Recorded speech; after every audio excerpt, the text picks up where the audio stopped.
Hi, everyone. I guess it just, we're not going to stop saying it. Congratulations to the Bursa Malaysia people, and thank you so much for having us all here today to be on stage to share our insights with you.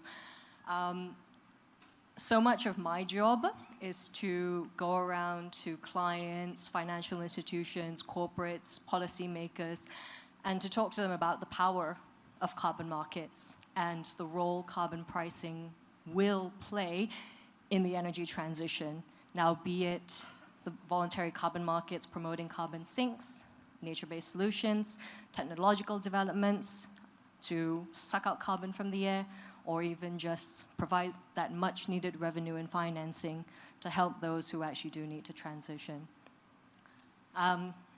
Also, just because I'm the moderator, so I get to do this, as a Malaysian, I'm also just particularly delighted to see the progress that Malaysia has done in this space. It's a long time coming as well, and it's a great step in the right direction. And what we're hoping to get out of this panel today is to learn from our industry experts about the voluntary carbon market, carbon markets in general, and what we can take from that for Malaysia. Now, so Isu was kind enough to do my introductions. I'm not going to give you guys that courtesy. I'm going to make you all introduce yourselves. But at the same time, so when you introduce yourselves, keeping in mind that a lot of the people in this room are actually quite new to carbon markets. So I'd like you to also tell us why you love carbon markets or what fascinates you about carbon markets. Now, I am going to start with the gentleman on my right, Bjorn, if you may.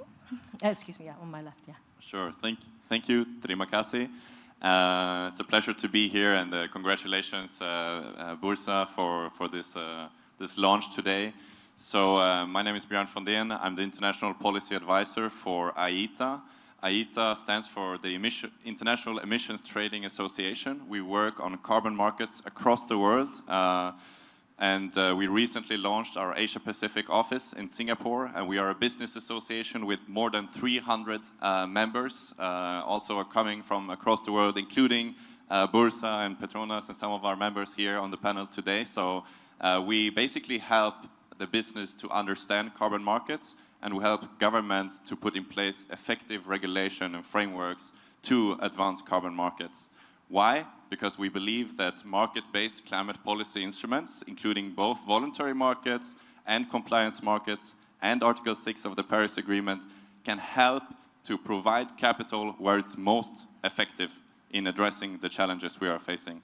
And I think that's why also I love carbon markets, and because it brings together such an amazing group of people from different industries, from the financial sector, from the regulators, from the traders and brokers. And I think it's not very often we see this amazing group of people come together to address the most complex challenges we are facing as a species right now. So that's it. Thank you. Thank you. Thank you.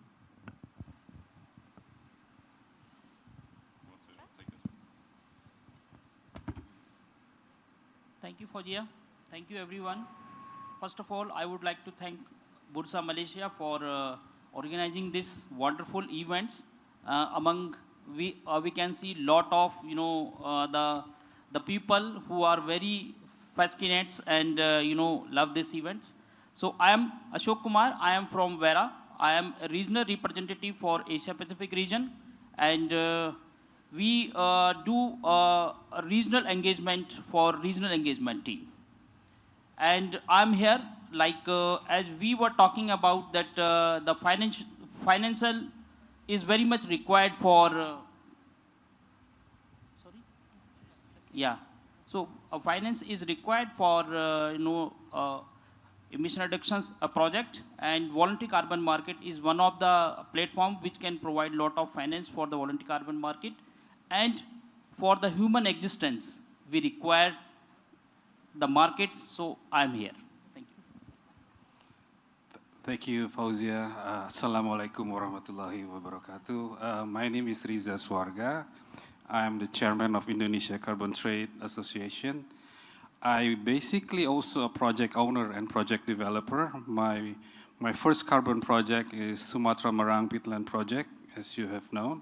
But I left the company in 2021 and expanded my own pipeline of mangrove, 18,000 hectares in West Kalimantan, and also 163,000 hectares terrestrial land in East Kalimantan. IDCTA is, I think, consists of more than 40 members right now, ranging from project owners, project developers, and also buyers, off-takers. Some overseas members also joining in, and we are glad for that. The reason why I love carbon, I think I have experienced almost 30 years in forestry industry, from logging, timber plantation, now carbon. But I feel like you're making such a good living, maybe not as much money from the logging era, but I think you get red carpet everywhere because you're conserving the planet. So that's my my take. Thank you. Good afternoon, everyone. I'm James Larmouth. I head carbon markets for Vitol across the Asia-Pacific region. For anyone not familiar with Vitol, we're the world's largest independent energy trader. And as part of that organization, we also have a carbon markets division, which covers all compliance markets globally. And we're also pretty active in the voluntary carbon markets, both as funders of projects, off-takers, and trying to source demand and get this market going, as we've heard at the beginning. For my sins, I've been in carbon for 12 years or so, everything from European carbon markets all the way over to the New Zealand carbon market, for example. So I guess I must love carbon markets. I think I have a bit of a love-hate relationship, maybe, with carbon markets. The love being that really the scale and the capacity that this market has to mobilize massive amounts of funds where it needs to go to fight climate is amazing. The hate side, which is probably a bit strong, the dislike, is that I don't think this market helps itself. We make it quite difficult for new entrants to understand this market easily. The amount of acronyms and various jargon that we have is very difficult. So my promise today to you guys is that I'm going to try not to speak in acronyms and try not to come out with so much jargon. So, Fauzi, if you can keep me honest, that'll be good. That's all right. You're not going to be able to use acronyms. Louis, to you. Yeah, it's a commendable mission, for sure. So thank you for having me, and thank you, Fazia, for moderating this panel. So my name is Louis Booth. I work at Silvera. Silvera is a carbon data company. So what that means is that when we are talking about what is good quality of a project, what is a measured impact of a project, we help measure that, and we help quantify that, put that in simple numbers so that buyers in this market have lots of confidence and are able to actually understand whether the project that they're backing is having the impact it's saying. But that also goes up the chain. That goes up to the investors and the banks who want to make sure that you've done your correct due diligence on a project, all the way to an insurance company or even an exchange or a market facilitator and intermediary. For my part, what I like most about carbon markets is actually its ability to put into real terms impact. When I was studying ecosystem restoration, a lot of what we were talking about were very heady concepts around the benefits that the environmental movement could bring. Now in carbon markets, we can put numbers on this. Tons of CO2, number of communities that have been impacted, number of the species that have been protected, and suddenly we're talking about in real terms, which means that when ministers or businesses or banks start to make decisions, we're not just talking about air and fictitious, so we're talking about actual numbers. So that's what I like the most. All right, thanks so much, Louis. James, you gave a bad answer. You said you disliked carbon markets. So I'm going to throw the first question to you. Did I say that? I don't think I said that. And I'm going to throw you the hardest question. Don't use an acronym in your response. What's going to happen to carbon offset prices? Okay, nice easy question to start off with, thanks. So I guess to understand where prices are going to go, we have to kind of think about what's already happened in this market. And I won't go back all the way. We probably only need to go back about 2 years or so. So if we cast our minds back to middle of 2021, carbon was all the rage. Green was all the rage. You heard governments talking about it. You heard corporates signing up to net zero pledges. You had something like, I don't know, 30, 40% of the global Fortune 500 companies signing up to net zero. And as a result, carbon prices took quite a rally. So we moved I won't use an acronym, nature-based carbon moved from something like $5 up to a high of $18 in kind of early 2022, which is quite a move based on all that demand that potentially was going to come. And then unfortunately we had the events of Russia invading Ukraine, which might feel a hugely tangential piece of information to carbon markets. But really the inflationary impacts, the macro impacts that had on corporates globally meant that people had to cut back.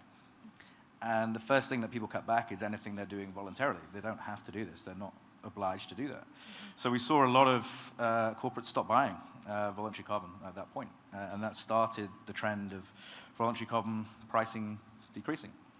And then again, if you fast forward probably to the early part of this year, we had a certain unnamed newspaper come out with various articles on the issues around quality of carbon projects globally. And my take on that is effectively there's an element of truth to what was put out there, that there are good and bad carbon projects, and entities like Silvera are doing their best to highlight this. So I don't disagree with the thread of what they were saying, but just the severity of the messaging really caused the second blow to decreasing prices in the voluntary carbon markets. And anybody that was buying still at that point was then very worried that anything they did buy was potentially not going to be a credible offset. So again, your demand weakens further. The supply side during that time had seen the $18 a ton prices, and they'd mobilized, and they've got this huge amount of supply coming on. So like most markets, the price reacts to the fundamentals of supply-demand balance. And right now, there's way more supply than there is demand. But hopefully, if we can sort out the quality criteria piece, and these guys can talk a lot more about that than I can, then we get the demand back, and then we start to see prices increase. So that's my view. All right. One flip side, though, is that EU ETS compliance market prices went up, and Europe's got a whole bunch of revenue now to help their diversification away from Russian gas, right? So a little bit of a flip side. Not the voluntary carbon market, but on the other side. Bjorn, would you like to, do you have any thoughts? Anything to add? Yeah, sure. I mean, I can talk about maybe more the kind of long-term outlook, and I think that's very clear. At least it has to be very clear, and the only way is up. For several reasons, right? One, we have the Paris Agreement. Almost all nations have signed up. We need to reach net zero by 2050, and actually we need to decarbonize even faster. What does that mean? We need to utilize, and this is the role of the carbon market, to effectively allocate capital to the cheapest mitigation options. Because a ton of carbon is a ton of carbon, no matter where it's emitted. So the role of carbon markets should be to effectively allocate this capital. And as we move closer and closer towards net zero, we will see the price of mitigation options increase, because we have already utilized the low-cost mitigation options. So for sure, that will be reflected in the markets. I think at the same time, we will see also that regulation, meaning both compliance markets, carbon taxes linking with voluntary markets, as well as Article 6 of the Paris Agreement, putting in place higher quality criteria, and also, of course, ICVCM and new initiatives in the voluntary carbon markets, which by putting in place this quality criteria, you will see a squeeze both on the supply side, which actually may decrease for certain reasons, and then you will see an increase on the demand side. So that means increased prices.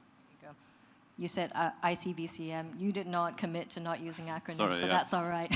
but I think it was explained in the opening, actually. Yes, very much the so. Integrity Council for Voluntary Carbon Markets. Yes. But while we go on that, let's go to Ashok. So talk to us a little bit about how Vera's kind of updated their program to include the ICVCM framework. And we care about prices, right? We care about price transparency. So how is this going to help price transparency? Fauziya. First of all, I would answer to the second question. Vera is a standard setting organization, so we cannot comment so much on the pricing side. So definitely I will talk about the recent initiatives has been taken by Vera for including the ICVCM assessment criteria. So in our recent updates in version 4.5, we have included many requirements.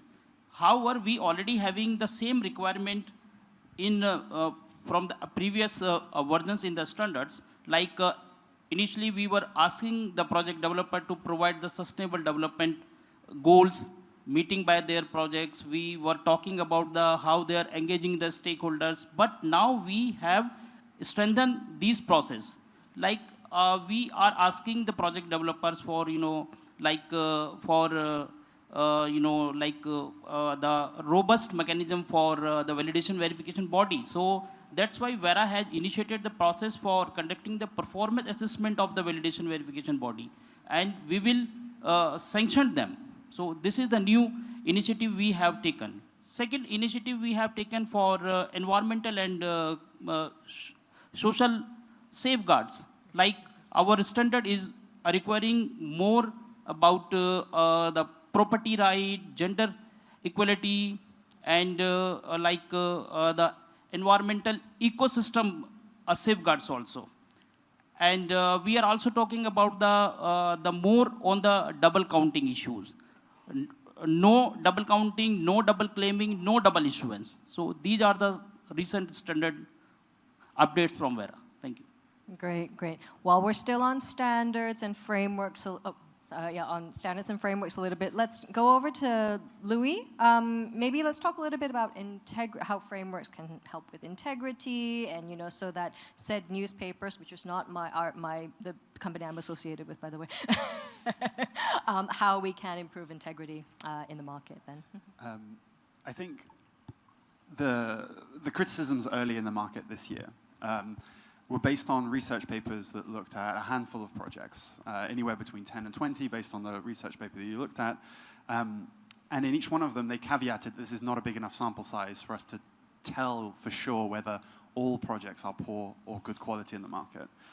At Silvera, we did a research of 100 projects, all Red Plus projects, looking at them for integrity. And they were mostly Vera rated projects, and we found what we found everywhere in the market, which is there is a spectrum of quality. And to the defense of these media outlets, they're doing some work. They are unearthing some poor practices, they are unearthing some poor frameworks, or perhaps a little bit outdated. The way we look at it today is that we have the technologies, we have the experience in the market to understand some of the nuances and the granularity of that quality spectrum. And so the way we see sometimes some projects in the market that get a hard time because they are maybe have a high inflated claim around carbon emissions avoidance or removals, that inflation doesn't mean that the project itself is terrible. It just means that it has been implemented poorly, often. So as of today, there is enough technology, and Vera's updates are actually a really good testament to that, is that we can improve these frameworks for issuing new credits in the market. The likes of Silvera and others in this space, particularly the monitoring, the MRV space, is we can now use those technologies and experiences to tell you, the buyer, or tell you, the investor, what your risk is. And risk is inherent in this market at the moment. The thing that we look at is the degree of risk that someone is happy with. You can buy a project that has great community benefits, and you can then retire that credit and say that you've helped communities in the region. It might have a poor emissions reductions claim, and that's something you need to know going into it, is that you have to see the nuances. So that's how we think about it, is it's an evolving space, and there's a lot of color into that quality question. Sure. Pak Louis talked about risk still being there. So there's still a lot of uncertainty in this market. You've been in sort of the nature-based market for a while. Given all this uncertainty, how can emerging countries, especially here in ASEAN, move along with their carbon markets with so much uncertainty? Do you have any thoughts on that? I think I share the sentiment with Bursa, especially coming from somebody that are project owners and project developers. I think the resemblance is going to be for all the players from Malaysia that can come and develop carbon projects. So basically, probably I want to just give not so much acronyms, but a very simple takes. I develop projects. I like to expand. I want to save the planet. But now I am confronting to so many challenges already, be it from international standards, be it from our government's regulations. We are like squeezed in between, like sandwich. So I think that's why also as a chairman of IDCTA, I have introduced and collectively joined forces with Vera. Recently we call it Joint Task Force between IDCTA and Vera, that we want to harmonize the standards, we want to align the registries, and we want to synergize the VVBs. I think this type of initiatives must be executed sooner than later. And I wish that everybody can participate also, not just between IDCT and Vera. Still Vera, for one thing, a rating company, institutions that can come play a big role. So I think I'm not saying there's too much politics already in the spectrum, but I think let's just do something about it. You know, that's even like the uncertainties, some of the off-takers, some of the investors that want to come into Indonesia, kind of wait and see situations because there are so many consolidating regulations that is happening. But I have 12 projects within my pipeline already right now. I keep on going because I trust something will be solved.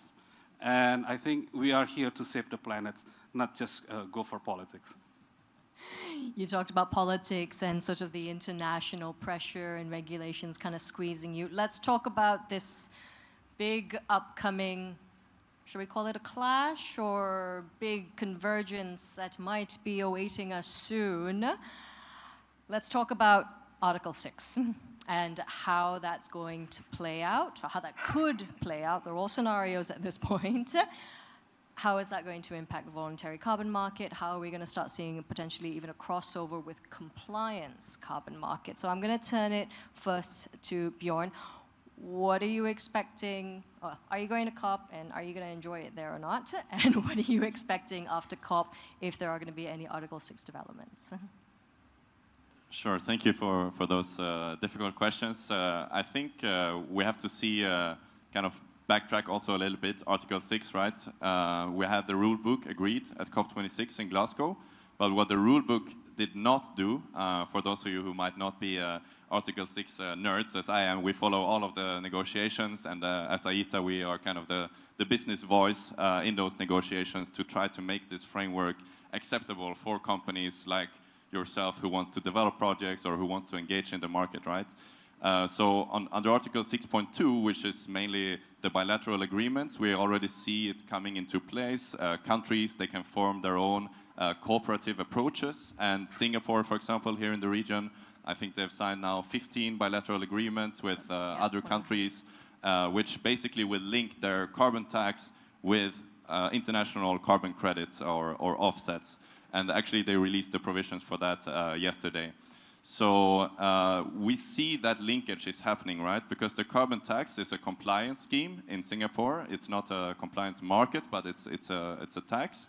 And the price of the tax, ultimately, if that is higher than the international carbon credits, then companies who need to pay the tax, they can use 5% with the international carbon credits instead. And what that means is, of course, drive the price up of the international carbon credits to ultimately, if you have a perfect market balance, to match that price. So we see that convergence under Article 6.2. Under Article 6.4, which is the new centralized mechanism, kind of replacing the CDM, as many might know, the Clean Development Mechanism, to not use any abbreviations. So that one is still not operational. There are still a couple of issues that needs to be resolved at COP28, including on the registry, the infrastructure, and also regarding some of the methodologies, particularly for removals, for example. So we try to provide a good framework for how the Article 6.4 market should work. But for sure, even under 6.4, there will be convergences or maybe discussions around how it will interact with the voluntary carbon market. I think it's important to say that Article 6 does not regulate the voluntary market. So as was mentioned by the minister before, there is still the opportunity to use voluntary markets without kind of compromising each country's NDC by using non-authorized or Article 6.4 mitigation contribution units as well as voluntary carbon markets. But for sure, we will see countries, and we are starting to see more and more here in the region, that wants to kind of take control over the carbon value in their economies, and they want to have a share of benefits, they want to see a share of proceeds towards maybe the government or the state government or the local communities, and I think we will see that trend continue, but it needs to be said that those frameworks need to be designed in an effective way so that it's still useful for the market participants, and that's what we try to help with. So staying on the useful for market participants, we're talking about a little bit of Article 6 and how that might change some of the dynamics. I'm going to go to you, James. So for you as a trader, how do you kind of manage that exposure? You know, you trade voluntary credits. You also trade in compliance markets, your previous two lifetimes, New Zealand and EU, right? So what do you kind of tell, maybe what advice or what learnings can you share with especially some of the, corporates in the room here who might start thinking about carbon trading? What should they be expecting also, or getting ready for with maybe even Article 6 convergence? Sure. So the business that I run still does the compliance side and the voluntary side. So we don't actually, I guess, distinguish from a risk perspective, from a financial risk perspective, the difference between voluntary carbon and compliance carbon. It is still under the same framework. What we do appreciate is the very different risks you are taking in those markets. So the overall financial risk is the financial risk, but when you look at what you're doing in those markets, so let me make it a bit clearer. So in most compliance markets, the supply in that market comes from governments, generally. So they will auction off volume. You're facing the government or you're facing an exchange. You have very little performance or what we call credit risk associated with trading that instrument.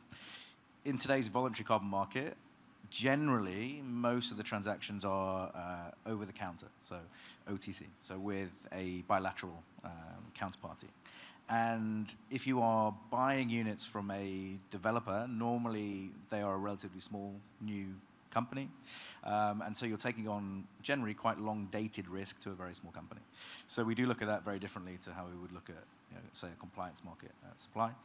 And so as more and more national exchanges, like Bursa, for example, pop up, that will help potentially solve a lot of these problems that we can face in terms of scaling what we want to do in voluntary markets by having a central counterparty, which is a solid, creditworthy, potentially government-backed entity. And that's the infrastructure and platform you want, right? So many of the Asian markets today are looking about that transition from a voluntary mechanism of some sort. It's taking different shapes in different countries, Japan, Malaysia, Indonesia as well. They're all taking kind of different shapes, but it is to transition because we do appreciate that you don't transition into a compliance market immediately. And the countries that have adopted compliance carbon markets immediately, they're not always terribly effective in the initial stages as well. And I see James kind of... So New Zealand ETS is still missing a very big sector. So most compliance markets, they go through phases. So like you say, when they initially start, I'll be quite frank, they're heavily lobbied by industry to make sure they are given enough units so it doesn't really affect them too much initially. That over time then gets ratcheted down. They go into different phases, phase 2, phase 3. The EU's in now phase 4. And so they slowly tighten up and learn from what's happened in the past. So yeah, jumping straight in is not a good idea. I appreciate we've been talking a little bit about compliance markets, and that's not, on the cards just yet for Malaysia. Hopefully, maybe we'll see. Ministers, anybody? Nobody's still here yet. Okay, never mind. But let's come back to the voluntary carbon market, and let's talk about the registry side. So Vera, how are you maybe getting ready for Article 6? Or are you already ready? Or? Thank you. So I do believe that the Article 6 and the voluntary carbon market. So voluntary carbon market will play a major role for the Article 6. So what we do so far, we have started the labeling for the Article 6. And apart from the Article 6, we have three categories in the Article 6 labeling. First is the project participant has to take a authorization from the host country and submit to the Vera that they will request Vera that we are going to issue the credits from a specific project for under the Article 6. So we will issue the credits under the Article 6 level. There are three categories in the Article 6 level. First for meeting the NDC, second for international mitigation outcomes, and third for the other purposes like the CORSIA, etc. And apart from the label for Article 6, we have also looking forward for the new labels, like labels for abacus. Abacus is a new labels, might be no one is aware about the abacus label. So this label will be, we are thinking to work on it, because just on 3rd of the October we have published our new ARR methodology, that is VM0007, and this label is linked to that methodology. So last year we have conducted the pre-consultation process for the abacus credit label, and maybe now this year we will also consult the public stakeholder maybe very soon. And abacus labels will be for the nature-based removal credits. And it will have a set of requirements for additionality, baseline, leakage, permanence, etc. All right, thank you, Ashok. Louis, kind of same question. How is Silvera maybe getting ready for Article 6, or maybe even how are you advising your stakeholders and your clients about it? Yeah, it's a really interesting question. I think Article 6 has caused a lot of confusion with a lot of our customers around whether they future-proofed sufficiently their pipeline, whether they future-proofed some of their project investments. So the first thing is to start there, is what are they currently looking to achieve with these markets? With Article 6 specifically, a lot of the risks that our customers have is exposure to nesting of some of their projects into jurisdictional systems, which could potentially reduce the volume of credits that those projects could issue. So in those instances, we're looking with them at their risk exposure for them. And otherwise, the quality standards still will remain the same, whether it's a Article 6 compliant credit or not. So we'll still look at whether the project is achieving its carbon accounting and whether it's achieving its additionality claims. Those rules are set by Vera. You still need someone to verify that they're actually being executed on the ground. We'll also then look at the long-term risks that the projects are facing. So I think it's mostly work with the portfolio teams and understanding that risk exposure.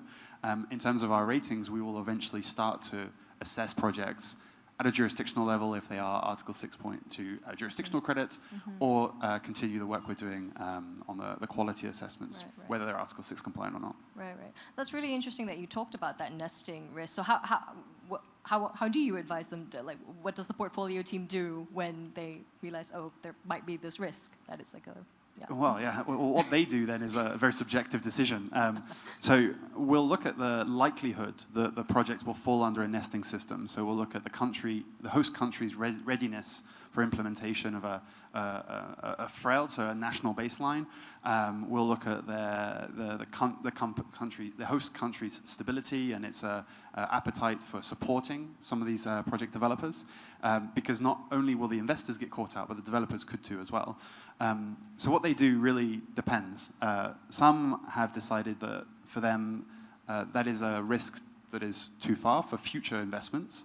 So we have a client who develops a lot of projects in Africa, for example, and in East Africa in particular, there are a few jurisdictions where there could be nesting, and they think that may, first of all, cut off the supply that they have of their existing projects, and if they were to start a project today, you're in a world of uncertainty because some of the national baselines are not yet defined. So it really depends on that portfolio team's appetite for risk, again.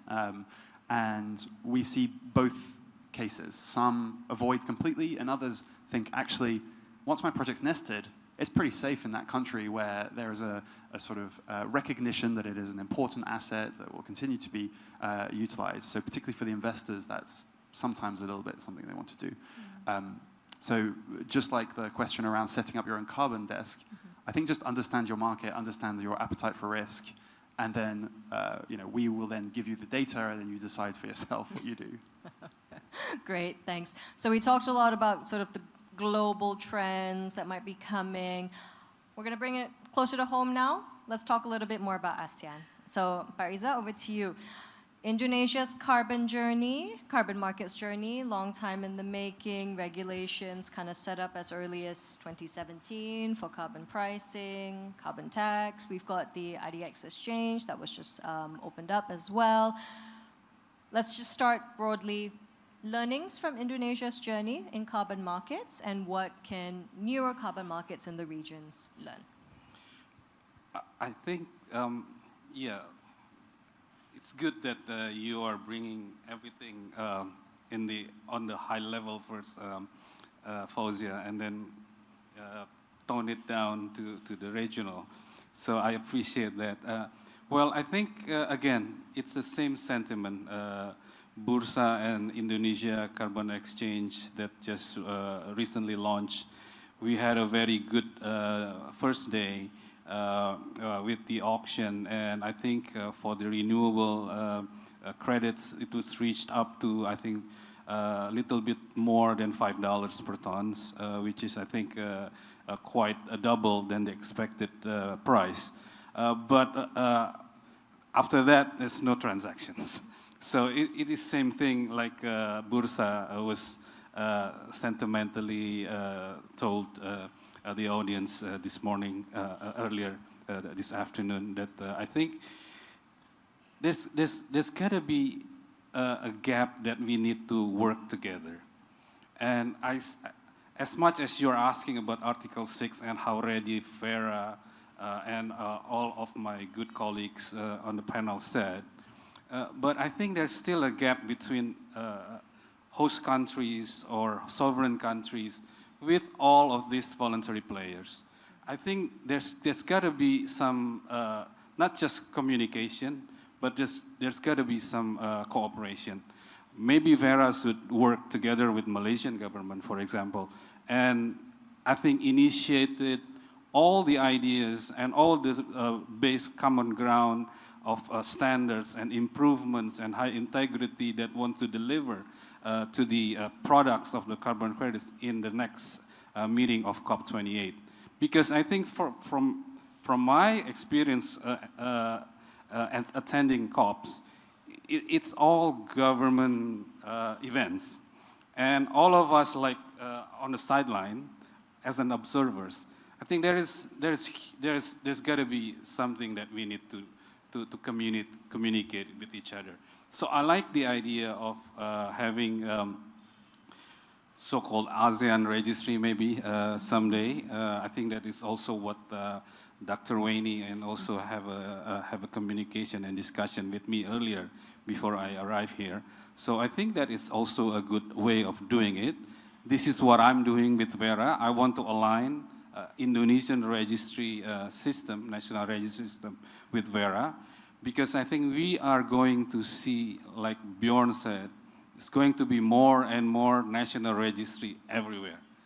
And something got to change. Right. Because otherwise, the demand-supply things is just going to work. That's what my take. These exchanges are mushrooming up everywhere. Right. But to use Dr. Umar's analogy, just imagine the potential of ASEAN carbon supermarket shelves full, so much more, so much bigger. Just the sheer volume you could have with that kind of collaboration. But Bjorn, we know getting people to agree on a standard, on a template, getting collaboration, especially between different governments and corporations, is already hard enough. What do we think about, this ASEAN carbon hub and ASEAN countries banding together for critical mass? What can they do? What could they do to make it happen? Everybody take notes. I think it's it's a very difficult question. I was before my role at AITA, I was actually working with the UNFCCC, the UN Climate Change Regional Office for Asia Pacific, and Oh, no wonder you're an Article 6 nerd. so we were doing some preparatory work on MRV systems in ASEAN countries, and I think it's still quite far away to go before you have a full linkage between all the ASEAN countries. I mean, we all know that actually we are at very different stages, not just in the carbon market journey, but also in economic development and in terms of the domestic regulation and policies and stability and the business sector. So I think we need to recognize that. We also need to recognize that a market needs both supply and demand, as we've been talking about.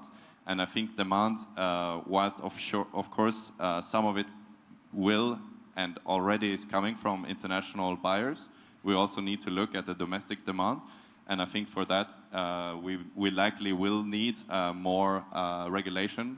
So again, kind of looking at the convergence, putting in place mandatory carbon taxes or emissions trading schemes. And we are also, of course, working to support that. Because I think as a company, as businesses, we need to recognize that we want to invest in low carbon innovative solutions, right? But to do that, we need the right incentives. And right now, when carbon in most countries are actually having a kind of a negative price instead of a positive price, then it's very hard for us to invest in these solutions. So carbon markets should help to drive that. Doing it across the region, I think Singapore also, again, is a good start because they put in place the carbon tax.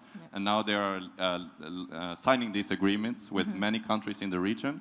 I haven't seen anything from Malaysia yet, so I would also be interested if anyone has insights in Malaysia's Article 6 approach or kind of looking at these international linkages or selling credits.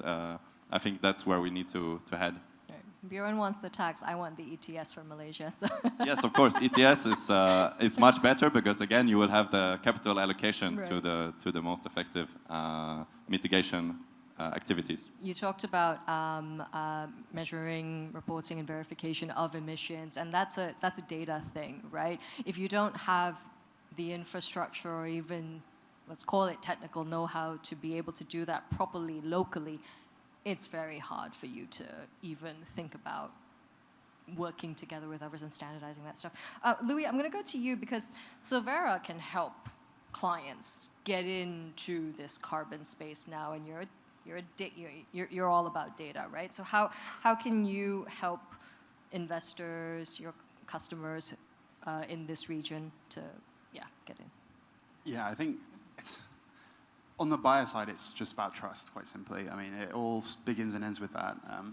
We don't operate in a vacuum, so we also are subject to uncertainties around claims that can be made, uncertainties about the rules globally and locally. But if a corporate knows what they're buying, I think, first of all, we're going to start stimulate the demand side. So we can help with that and provide that transparency. Where we're currently focusing quite a lot of our efforts is actually on the core data of the projects themselves. And so we did a project in Mozambique not long ago where we went in field and we collected primary data on a dry woodlands area, a national park of Mozambique, and we were able to measure the quantity of carbon at a really accurate level in that region. What this means is that the government of Mozambique now has one of the best carbon maps in the entire world, which now means that then investors can come in and be really confident of the claims that the Mozambique government can make. So all of a sudden you've got investors saying, well, we understand what we're going to be investing in and purchasing. You can then transfer that data about the really accurate data on carbon stocks to an insurance company who can insure a loan that can be made by a bank, who also, so we're transferring this data from the government to the investor, to the bank, to the insurance company. And that will all trickle down into the end buyer, right? And so we're trying to make sure that there's an end-to-end point as well in information, so that when you as a corporate are receiving data, you know that your bank has approved it and that your insurance company is also looking at the same data points, which means you're all, first of all, talking on a level playing field. And again, that builds trust because instantly you can call up, your minister or your state minister, and you can both talk about the same numbers, and there's no mismatch in those. And then you can report them under Vera, and then you can know that you can then get a correct baseline because you've got good data. So that's how we're thinking about it, is not just on the buyer side, but actually the full value chain of the carbon markets. And so whether you're looking at investing in a project, trading a project, if you're looking at buying a project or even hosting a project, we're hopefully improving the richness of that data to improve trust in the market. Trust and transparency in the market. So that's where you help with. That's what you do. James, you give the credits, or you so Vitol also to support it, Bursa in the initial auction. So let's stay on the ASEAN potential here.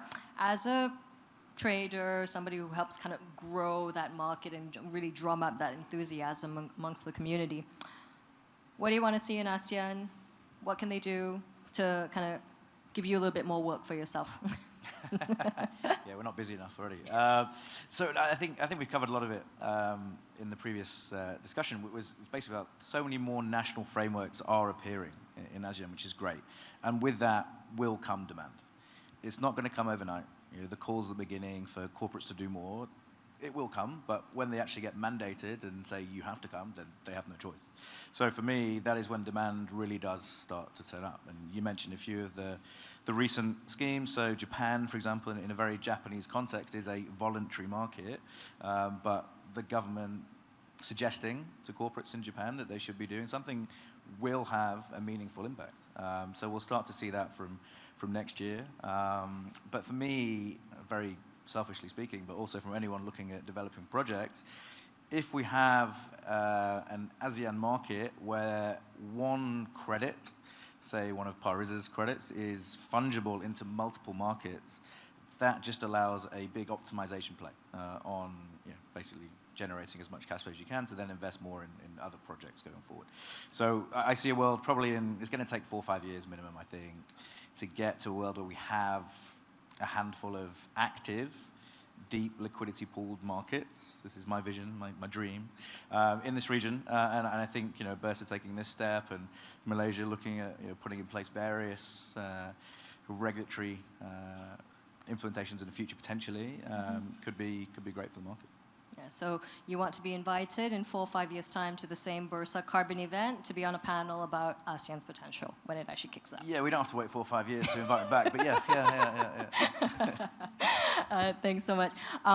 So I think that's it's really interesting talking about the different registries, and sometimes it is hard to kind of get those to come together. Maybe let's get that registry perspective. Ashok, ASEAN potential, what could they do to band together to add that critical mass, stock those shopping shelves? Yeah. So as a standard-setting organization, we always welcome for the new initiatives, which are good for the transparency, credibility, and the accountability. And we do, help lot of governments for setting up their systems. We do lot of training programs, capacity buildings. And I have some points for if the ASEAN market will be in existence. So yes, it will have a huge potential. And I need to give some recommendations. The interlinking is very much required within the other registry. And second thing is the awareness and the capacity building program to the staff who will, operate the registry. Second thing is it must have a environmental high integrity. Yeah, this is from us. Okay. You talked about capacity building. Little tangential in terms of talent and upskilling, and James, we talked about earlier, we use far too many acronyms in this industry, and we don't do ourselves any favors with getting people in. I'd open it to anybody on the panel if you want to comment on what could the ASEAN nations do to kind of help that capacity building. If anybody would like to take that. I would love to contribute if that's okay.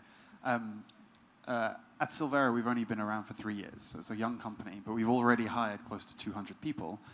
No one is from a carbon markets background, really. Everyone is from different spaces and walks of life. I myself worked in renewable energy. Some of my closest colleagues worked in battery storage and worked in policy making. And that richness actually brings in really interesting perspectives and opens new opportunities. And I think Bjorn mentioned it as one of his favorite things of the market is the diversity and multidisciplinary nature of carbon. So I think it's really important that not only is there capacity building, but also, you know, sustainability now should play a role in everybody's lives, whether you're a banker, whether you're a real estate developer, or you're, you know, actually developing some of these projects yourself. So that permeates you as business leaders and very influential people. Let's start talking about sustainability at every level, which will play into carbon as well. It'll filter in. So I think that multidisciplinary nature, let's make sure that that's permeated in everyone's carbon teams. You don't just have a carbon market, you enrich them with people with other new perspectives who can maybe call you out on some of your technology, call you out on some of your claims, and then we can start actually you know, building really strong teams and ASEAN industry, as it were. Funny enough, I just hired an Asia carbon analyst in Sydney who was an ex-coal analyst. So hey, I am adding to diversity. Yeah, and those reconversions actually are also really key.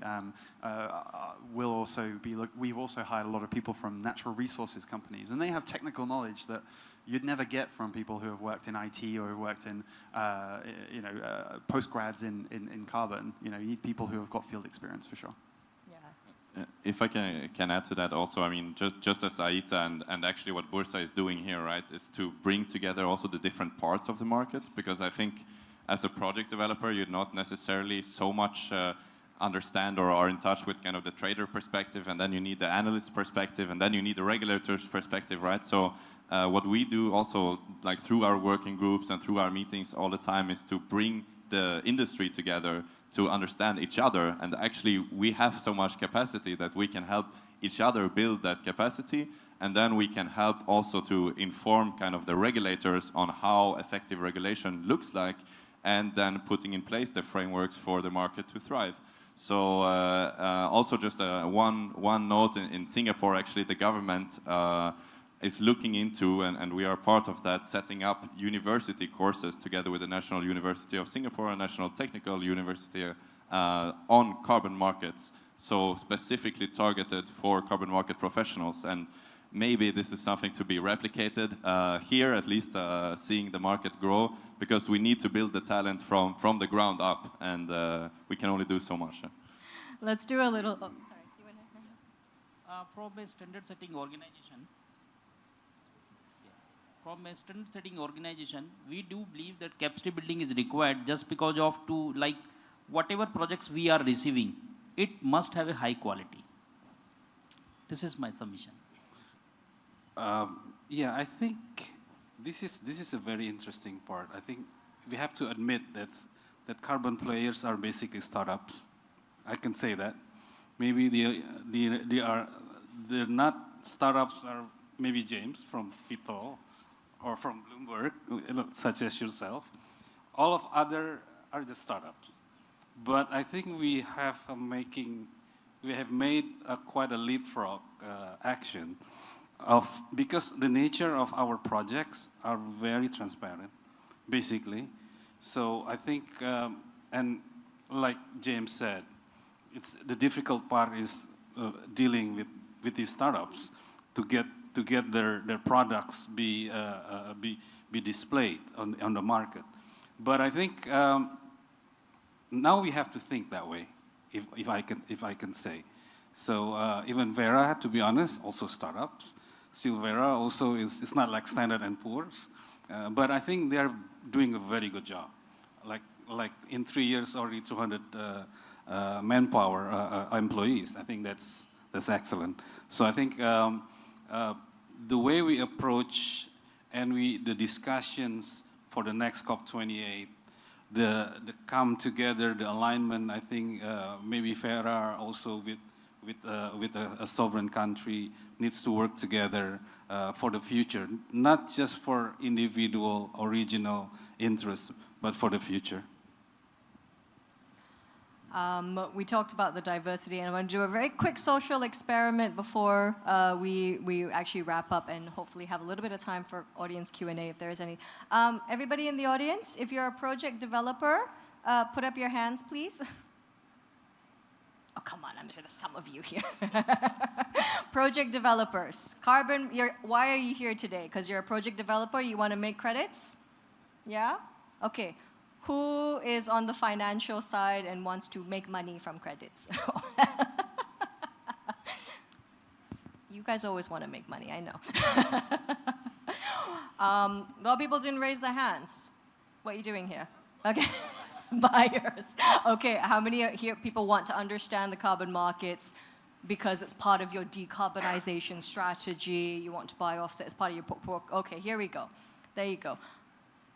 More people raising their hands for that. So that's actually quite telling. You know, we had Dr. Umar talking about, hey, corporates, we need you to get more involved. All of you should be trading on the Bursa exchange. Right, let's go. Let's just do, let's do a quick round robin. We've got the next panel after this to talk about projects specifically and case studies a little bit. I'm going to go, Louis, I'm going to start from you. What do you want, what's the one thing, or say one thing you think the next panel should address? No pressure, next panel. I think it would probably be quality. I think that's the thing we obsess over, so I think it would be quality. It'll be mentioned in other ways, but also how is a project's design helping to ensure the quality of the credit claim, but also the quality of the payments made to communities and so on. So quality being capital Q, big topic. I'm sure they'll all discuss it at some point. No. James? For me, it's just really hearing more about the Quamut project. So I've been lucky enough to go to Permian's project in Indonesia, the Ketinggan project.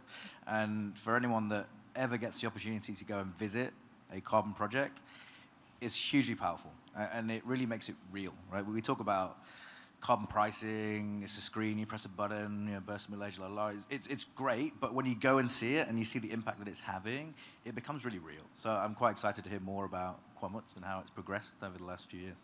Thanks for sharing. It means a lot when you actually see the results of what you're doing, right? Marisa? Just 3 simple words: execute, deliver. Execute, deliver. Okay, all right. Yeah, quality of the projects, what we are receiving, and the transparency of the data, what we are getting from the project. All right. Yeah, I would agree with previous speakers, but maybe also looking at, like, as was mentioned, the projects versus jurisdictional approach and regulation, like what role does projects play and what role does other incentives play? And then I think also the future of projects, like are we looking at avoidance, reductions, or removals, which I think will be a growing discussion as well. And I'll leave it to the next panel to sort that out. I deliberately didn't have us talk about that, as I'm sure we could have spent an hour just on types of carbon offset projects.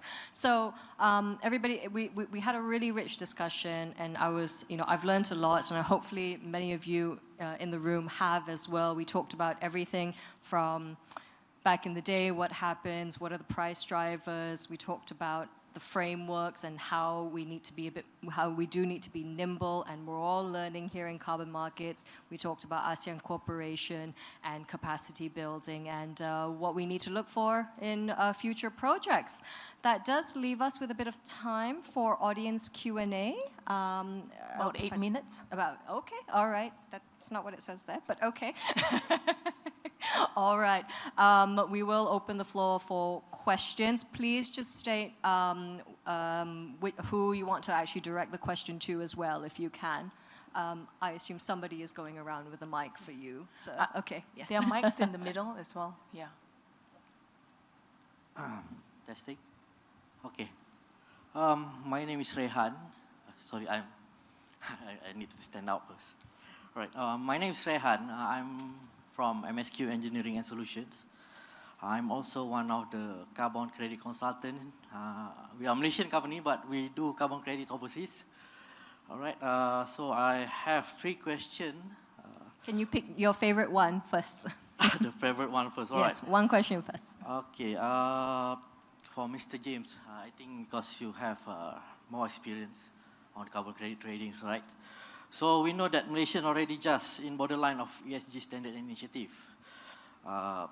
Because not all industry can develop and claim their carbon credits. But for money making in business perspective, they need to make money in CC rather than focus on ESG because it's a voluntary anyhow. So how we want to change this mindset? Because as you know, in 3 Ps there is a, what you call that, people, planet and profit. But I think most of the clients now, they see on profit, profit, and profits. Then they do the ESG. So your comment, please. Sure. If we're talking about projects and the type of carbon projects and looking at maximizing the profit from those projects, I think the market is doing its job in saying, actually, we don't want the cheapest projects that are out there. We want, as Lou was saying, quality. Quality is actually what is going to enable your project to have longevity and to enable you to probably make more money over a length of time than it is to go into the cheapest crediting project right now. I've got a favorite saying that I probably said to many people in this room, that every carbon project looks amazing on a spreadsheet because you make so many assumptions that you're going to get your credits very quickly, going to be very quick and deliver them in time. And you assume you're going to sell them all in that year that you get them issued, and you're going to sell them all at the price that you think you're going to sell them at, and nothing's going to carry over to the next year. So you look at your return, you go, great, 30% I'm going to pile into this project. But really there should be a focus more on the quality than just on maximizing profit out of those projects. Thank you for that question. We give chance to if there's anybody else first, and then if nobody else is brave for a question, we'll come back to you, sir. Okay. Thank you. Hi, I'm Marlena from Islamic Finance News. My question is for Björn. We heard a lot of discussions today about how demand is really not there for carbon credits. And we heard this from the minister and from Dr. Omar. And Björn, you mentioned the need for more regulations and incentives. This is a top-down push, right? But what do we do for bottom-up demand? Would it be the financial profitability of this market that would really drive bottom-up demand? Thank you.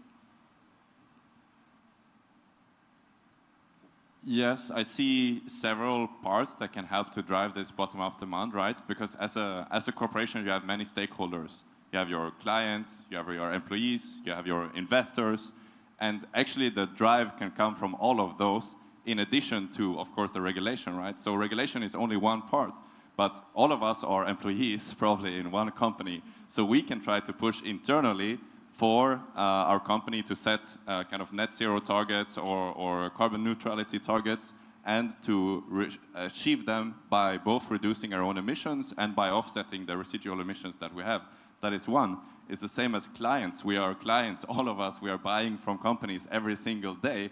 So we should demand that those companies are actually doing something to reduce their carbon footprint and to offset their residual.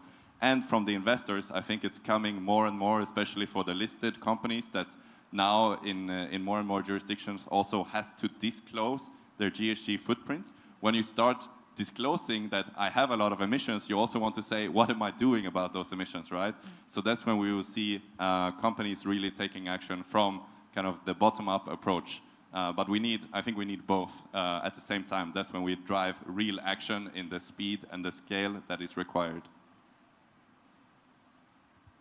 Can I add to that? Yeah, please. A lot of the companies that we work with that are most active in carbon markets, who are driving change and purchases from the bottom up, they see it as a source of value that they can actually act on, not just climate, sustainability, decarbonization, but actually carbon markets themselves can start becoming a value generator. So it's also looking at it from a business perspective and saying, well, you know, maybe our stakeholders do find that this is a priority one, but maybe also it could help our bottom line. And to start driving that way, I think through innovation and through the business lens could also help drive that bottom up. Thanks, Larry.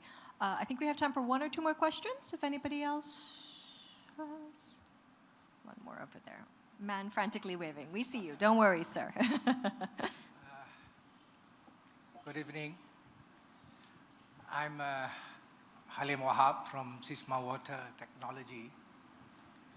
I have a question for Dr. Riza and Mr. Ashok Kumar. Now, of late, we are seeing a trend whereby forest reserves are being converted into carbon credit assets, right? And the way we look at it, these assets, these forest reserves, are fetching a high price. I suppose for a layman like me, it's because of the carbon absorption rate. But it's all good on paper, right? How do we ensure that these forest reserves are not encroached upon by negative, by illegal logging, for example, and other negative activities that could jeopardize the value of this carbon credit? I have another question also on pricing to the panelists. Sisma Water recently participated in the BCX Go Live event. We are still learning, right, about carbon credit. And the way we look at it, there's one carbon credit that is being priced at 34 ringgit, and the other is 880. So as a buyer, which one do we buy?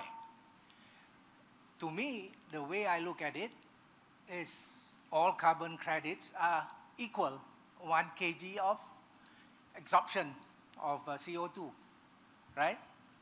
So in this case, which one do we buy? I hope you can enlighten us on this. Yeah, thank you. I think I share the same feeling and the same view regarding converting logging concession into protected carbon credits. In Indonesian case, I think timber price is consistently going down. Not so much consumers buying fancy woods anymore. We carry on the much more lighter woods and not so much on that matter. So, and then the price of logistics, the price of pressure from the NGOs also very high. And I think a lot of people, like I said, like my experience, I converted myself from loggers into carbon players because of that. I didn't make much money in carbon, but I get a good living.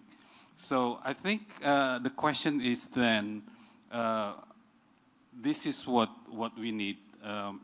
Vitol, for example, needs to communicate with their buyers to get a confidence lineup of good projects, because I think we need him for a lot of reasons, because a lot of big buyers trust James more than I do. I happen to confront or deal directly with so-called end buyers. I didn't have to name the company, but all of a sudden he just want to pay the production costs at cost basis because he said the risk is too high. But James is taking that risk. That's why unavoidably I have to talk to James, even though he took 10 to 15% of the commission. So that's what's live in carbon right now. So I think if you talk about pricing, maybe James can answer better than me.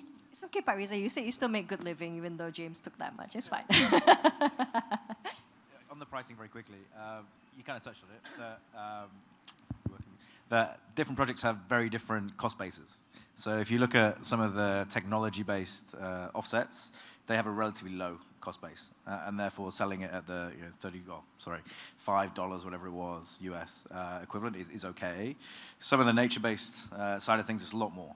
So the amount of effort you have to go to, if you're looking at afforestation projects, for example, plant the trees, get the labor involved, even buy the land, that increases that a lot.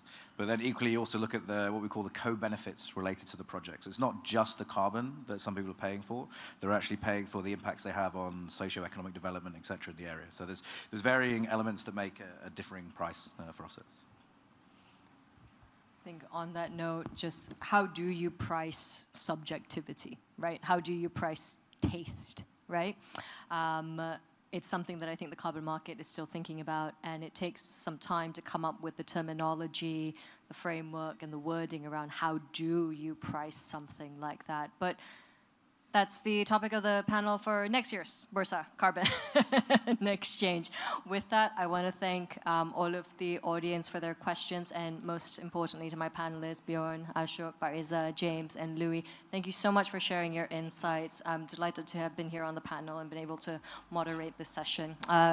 Everyone, if you could join me in giving them a round of applause, please. Thank you.